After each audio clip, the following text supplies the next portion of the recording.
Родителите на децата со интелектуална попреченост од центарот Порака од Прилеп бараат државата нивниот социјален клуб кој денеска прослави 4 години конечно да прерасне во дневен центар каде децата ќе престојуваат по 8 часови во текот на денот.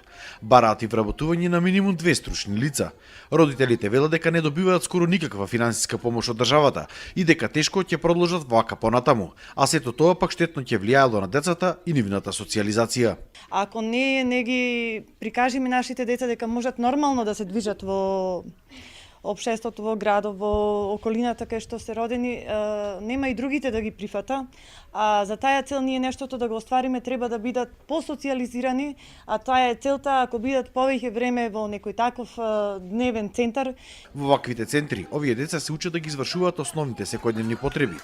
Отворањето на дневен центар ќе помогне и родителите кои сега мора да бидат 24 часа околу своите деца, да можат да се вработат. Целта е да се осамостоја овие лица.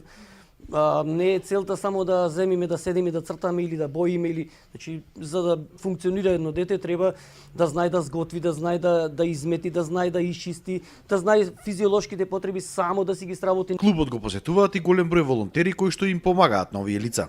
Организиравме групи деца од класни заедници, од паралелките, од 7 и од 9 одделение и со дечинава направивме 4 посети на дневниот центар.